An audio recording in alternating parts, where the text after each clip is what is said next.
This is CES Tech Talk. I'm James Kotecki, bringing you one of my favorite C-Space studio interviews from CES 2024. I had a lot of great conversations in Las Vegas, and I know you're going to like this one, so enjoy. Welcome back to the C-Space studio. I'm your host, James Kotecki, here at CES 2024, joined by Mark Marshall of NBCUniversal. You, sir, are the chairman of Global Advertising and Partnerships, and we welcome you to the C-Space studio. Thank you. Thank you very much, James. Happy to be here. I understand you recently were named to the position of Chairman of Global Advertising and Partnerships, and so what does that actually mean? What is your role? I oversee all of our global ad sales, national ad sales, local ad sales, as well as our tech and marketing for all of NBCUniversal. Okay, so does that include Peacock streaming? It does. It includes Peacock as well. So I'm glad you got that. Yeah, that's a good job, Peacock. Indeed. And so we're here at the beginning of 2024. What are some of the trends that are in your head as you're thinking about the year ahead?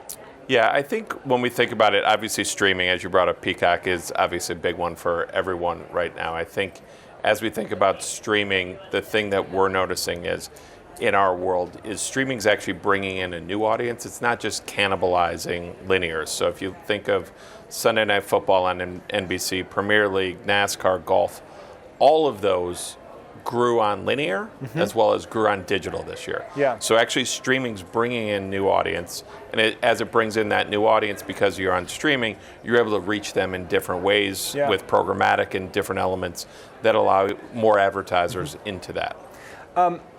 This brings up a question I've often wondered, and I have so many of these conversations about streaming, and ultimately, is everything just going to be streaming? Is there any fundamental reason why linear should continue to exist after all the people who just refuse to switch to streaming, are gone? Is there anything that's still good about it from a technological perspective? Well, the craziest part about it is when you think about it, the consumer does not see a difference in it.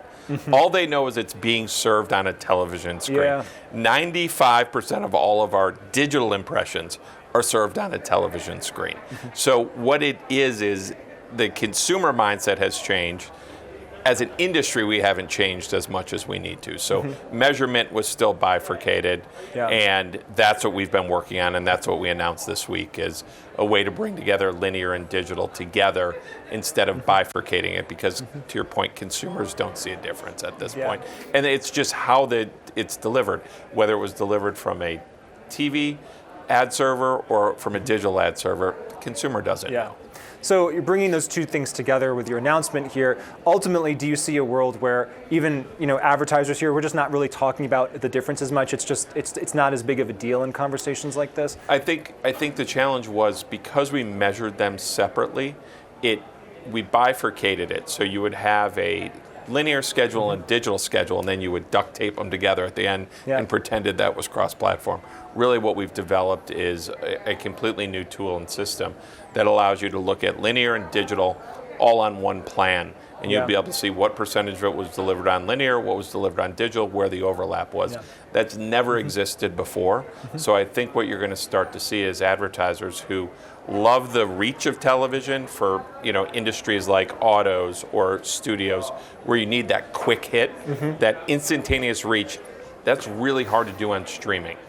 And so you still want that huge reach, but you want the precision of digital. So this allows you to get both of them together as one. There's one or two interesting events coming up in the year 2024. How are you preparing for the major news events that are going to be coming our way this year? Yeah, well, we obviously have the election that will impact all of us. And then at NBC, the big one we have is the Olympics in Paris. So we are excited to have the games. We had a run in Asia. We're very excited to have it in Paris. I think we'll get to do some storytelling. We haven't had fans in the stands for two different games as well. Oh, that's true. So you think about that, those shots of the parents watching their kid who is swimming, their 30 seconds that they've trained for their whole life. Yes. And we'll get to have that back. The other thing that will be nice is the time zone difference will be a lot of the events will be during the day. And so at night, we'll actually get to do some more of the storytelling that we kind of missed in Asia because there was so many live events that what the feedback we got from consumers was we missed the background stories of that. So it'll be a curated nighttime, primetime, plus with more of the storytelling. And then on the streaming, the Olympics will be the biggest streaming event that have ever happened. Over 17 days, it'll be an unbelievable big event. And do you have to invent or invest in kind of new technologies to actually make that happen behind the scenes? I'm the consumer, as we talked about. I just turn on my TV and I want to watch rowing, and there it is. But behind the scenes, because of the scope and the scale of this, have you had to work very hard behind the scenes to make that happen? We have. I mean, it's 7,000 hours of programming. So you think about that, that's like 10 months of programming that all happens in 17 days. So the coordination, starts when we close the flame in one Summer Games. It really starts as we build towards the next one. So we'll be excited because this will be the first Summer Games where every event will be streamed on Peacock, whereas Tokyo, we did not have that at that point yet. We're talking a lot about AI here at CES and in the C-Space studio, obviously. I wonder, using the Olympics as potentially an example, are there ways that we're going to see AI in front of the camera, behind the scenes, Gen AI? Are we going to see that show up at the Olympics 2024 in ways we haven't before? I don't know if you'll see it in the Olympics yet, because really the generative, you have to get through one game to be able to program what the AI will learn from next I games. see, yeah. So you kind of have to get through one cycle of what it is. But what I think you will start to see is we're using AI in our new one platform, total audience, where what we're doing as we're building plans is we're looking at tone, emotion, and what shows are going to make the most sense for an advertiser. Before, it was, I kind of think these shows might do it. It does well on reaching adults 18 to 49. Now we actually get to layer on a whole level of AI and machine learning that will help us. And then we'll also be able to take those learnings and actually equate it back to programming as well. What's working, what's resonating, what viewers are being drawn to what types of programming.